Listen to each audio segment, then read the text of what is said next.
tengo en la cabina de RPP, entre tanto, al señor Ricardo Valdés, quien ha sido hasta en 2 oportunidades viceministro en el Ministerio del Interior. Y yo quisiera preguntarle cómo reacciona ante los hechos de los que hemos tomado conocimiento anoche y ante las declaraciones formuladas por el comisario Luis López. Bueno, es una gran noticia la captura de Eric Moreno. Es algo que además veníamos esperando a lo largo de estos años. Él tiene más de 3 años prófugo, 3 años y medio fuera del país. Y es interesante las declaraciones del comisario López porque esclarece algunos de los temas que ya estaban empezando a adquirir otro tipo de tamaño, ¿no? ¿Cuál es, por ejemplo? Porque ha sido particularmente cauto. Ha sido muy cauto. No decir ni una palabra de más, ¿no? Sí. Por ejemplo, las declaraciones que hace Eric Moreno, el monstruo, en el momento de que es detenido, él habla de que no estuvo jamás en Brasil, de que no ha pisado ese país. Y el comisario dice que ha entrado y salido hasta en 2 oportunidades de Brasil y lo usaba como una zona un poco de descanso. Es la frontera paraguayo-brasilera. Entonces, esto es un dato importante porque creo que ya de por sí pone una duda importante sobre las declaraciones del monstruo y sobre lo que él afirma en este contexto, ¿no? Lo segundo es que cuando él menciona, no lo dice exactamente así, él confirma que el monstruo es una llamada de Perú, pero no para alertarlo del operativo de la policía paraguaya, sino para alertarlo del operativo que estaba haciendo la policía peruana contra su organización en el Perú. Y también se entiende que en Bolivia, donde se detuvo a una de integrantes de su organización.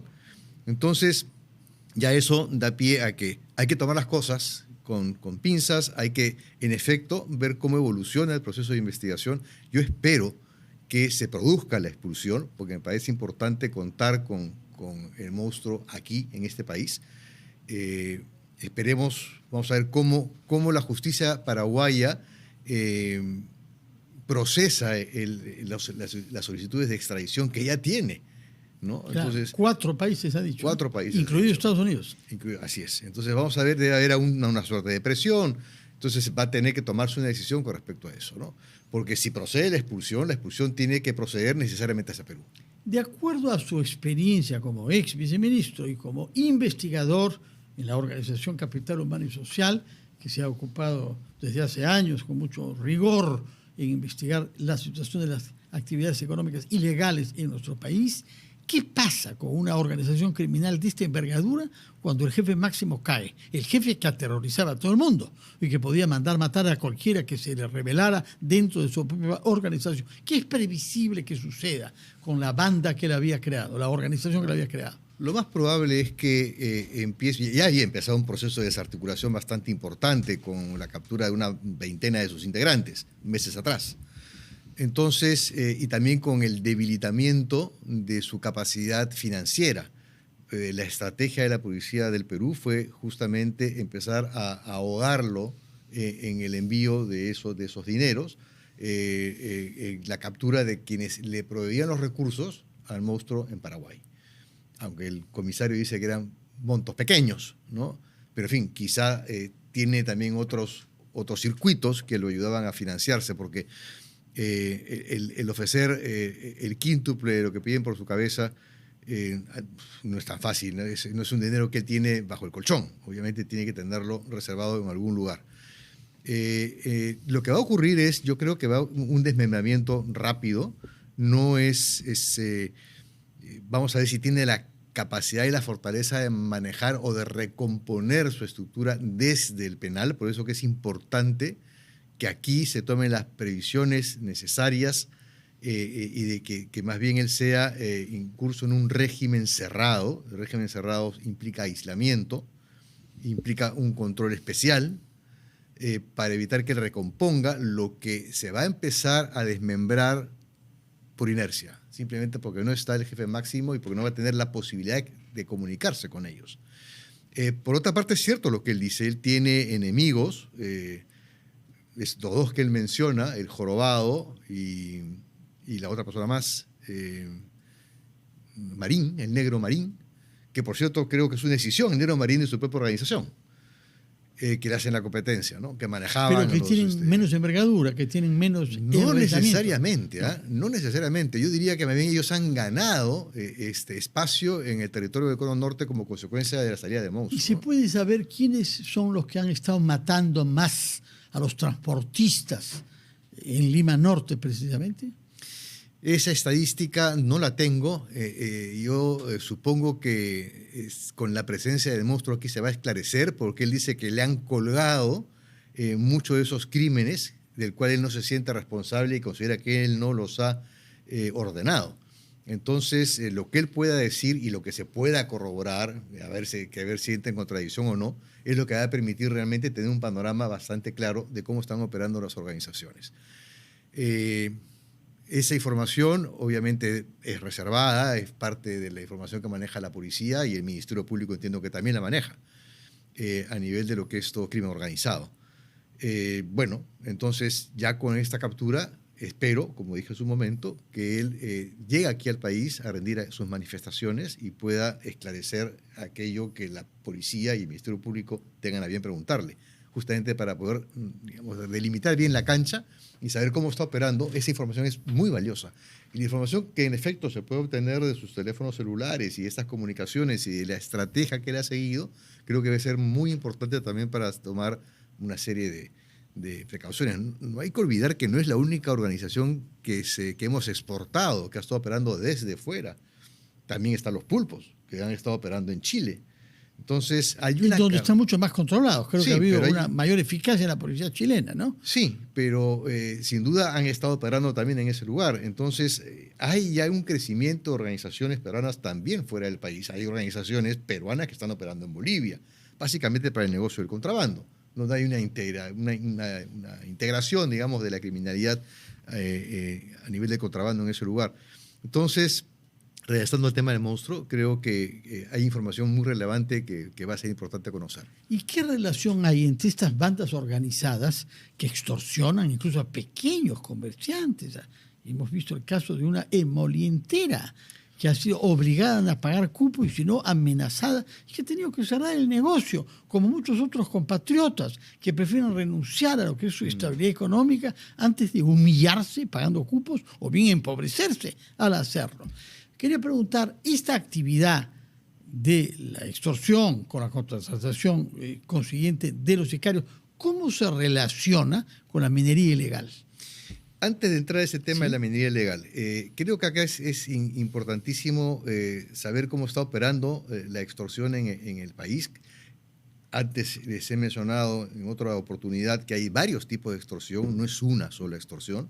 Hay extorsión que proviene de los penales, hay extorsión que se produce a través de las redes sociales, ahí está la extorsión financiera a través del gota a gota, hay diversos tipos de extorsión, hay como 8 o 9 tipos de extorsión, el secuestro extorsivo. Entonces, cada una requiere una estrategia. Y por otro lado, las organizaciones criminales que operan a gran escala con la extorsión tienen vínculos con otros negocios ilícitos. Pero también hay, no organizaciones criminales, sino bandas, es decir, organizaciones mucho más pequeñas, dos integrantes, que están ahí justamente lucrando con la extorsión a pequeña escala. Es decir, hay zonas, hay barrios en el sur de Lima, por ejemplo, se da un caso que donde las familias pagan 20 soles al mes al extorsionador para tener una suerte de seguridad en el barrio que ellos habitan, porque no hay presencia del Estado, o es muy escasa la presencia del Estado.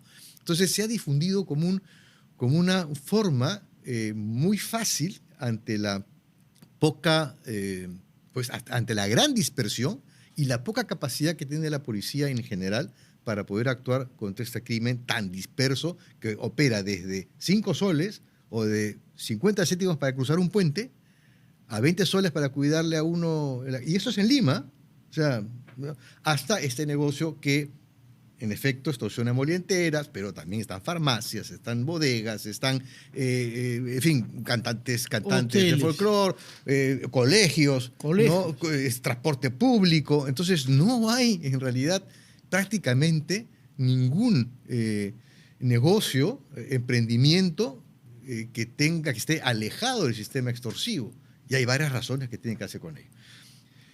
Uno de los temas de la extorsión a gran nivel, ya no a pequeño nivel, sino a gran nivel, como las que puedes tener la organización del monstruo, es la reinversión de ese dinero, porque esto es dinero en efectivo. Y dinero efectivo que se canaliza muchas veces por el sector financiero, pero van acopiando en diferentes cuentas. Y ese dinero en efectivo permite entrar en otros negocios.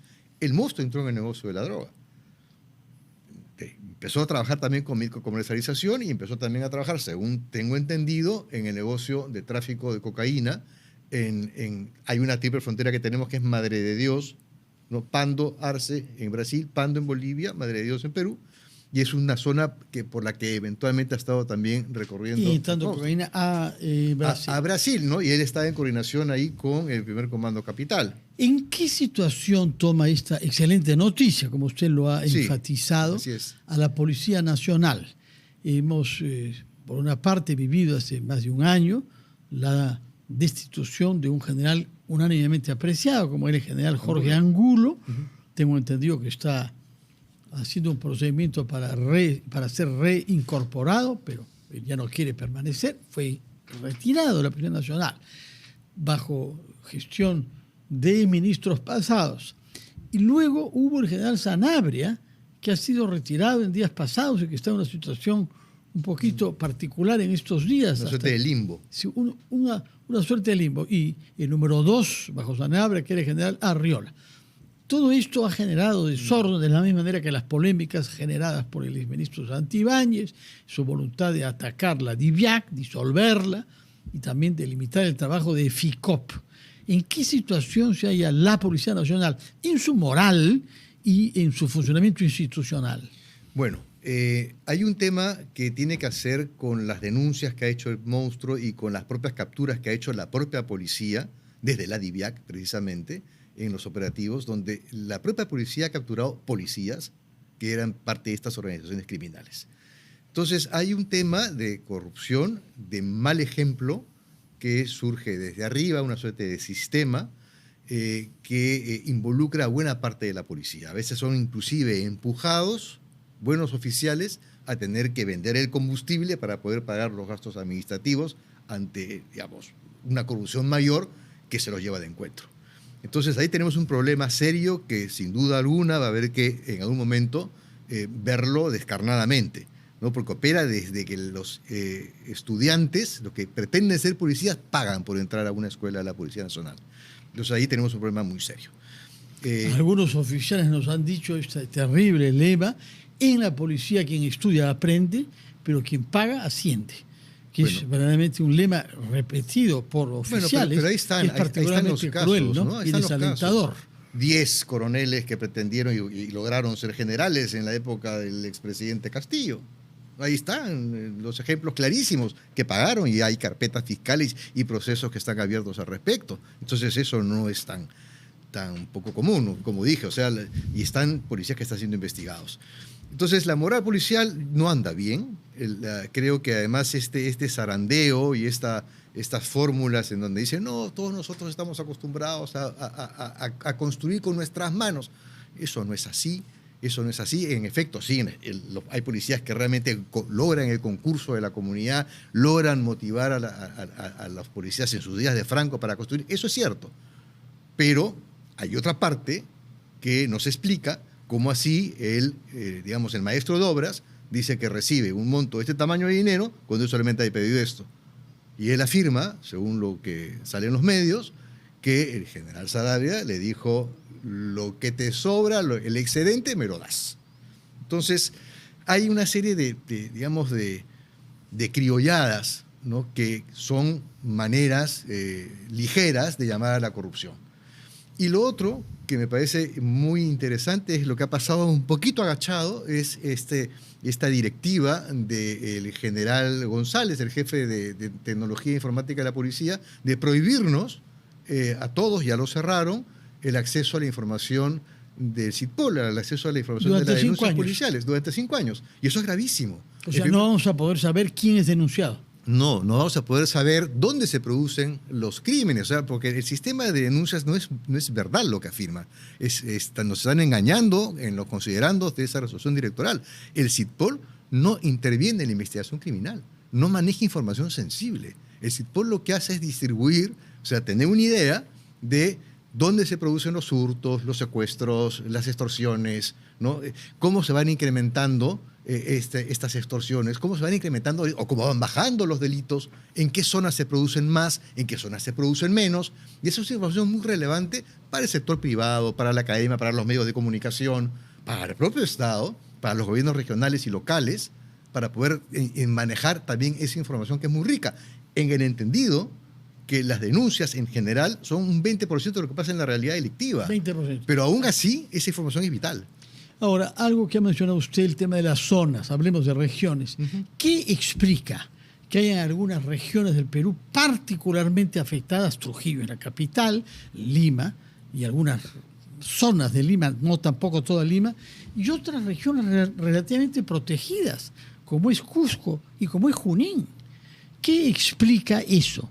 Que hayan grandes ciudades, repito, Cusco y Junín, que son ciudades de 500.000 personas, en donde están orgullosos de que ellos han derrotado a la delincuencia. Y habrá algo, pero no en la dimensión que vemos en otras ciudades como Lima, Trujillo, Lambayeque, Piura. Sí, hay delincuencia en todo el país. Sí. Hay delincuencia que hay en estas regiones, por ejemplo, vamos a encontrar más violencia de género, ¿no? Vamos a encontrar más maltrato, que eso quizás es muy superior a regiones como, digamos, Moquegua o Tacna, digamos, ¿no? Lo que explica mucho de eso son los enclaves económicos, ¿no? Donde se moviliza mucho dinero y donde existe una informalidad metida en el negocio económico. En el caso específico de La Libertad, además, y ese es algo que creo hay que profundizar un poco más, pero es ahí donde surge en La Libertad, en Trujillo y concretamente en 3 distritos de Trujillo, donde inicia todo el proceso extorsivo y el proceso de sicariato manejado por menores de edad. Y eso arrancó en el 2004, 2005, 2010, 2012, y eso empieza a generarse como una suerte de mancha de aceite, que está documentado en una serie de mapas que maneja el Ministerio Público, donde se ve año a año cómo va creciendo la extorsión y el sicariato por el norte del país. Y se va asociando a una serie de actividades, primero extorsivas sí, pero luego a actividades de narcotráfico, digamos en la primera década del 2000, y luego, cuando va creciendo el oro, va creciendo la minería como un recurso importante y hay una vinculación muy interesante entre el narcotráfico y minería, porque empiezan las minas a hacer la fachada para obtener precursores químicos para la producción de cocaína, que era muy complicado conseguirla, pero si yo tengo una mina, sí puedo, digamos, conseguir una serie, vamos, desde cal hasta otros productos, para poder yo después derivarlos hacia el narcotráfico. Y empieza a producirse una sinergia. Y la extorsión en esas zonas genera mucha liquidez, y la liquidez permitía empezar a adquirir. Sí. Eso una es todo pregunta un circuito, final, ¿no? señor Ricardo Valdés, sobre el mercado de armas. Nuestro país se ha convertido en un pequeño lapso, en un espacio en que circulan con un tal libertinaje armas de fuego, que algunas de ellas han pasado al Ecuador y una de ellas se usó para matar al candidato presidencial Villavicencio ahí. ¿Qué ha pasado? ¿Por qué hay esta eclosión de un mercado negro de armas de fuego? Hay factores estructurales que explican mucho el crecimiento de la criminalidad en el país y que tienen que ver también con una deficiencia en la inversión en la investigación criminal, que no ha sido corregida hasta ahora. O sea, yo diría que el patito feo de la policía justamente son las de PINCRIS, los departamentos de investigación criminal.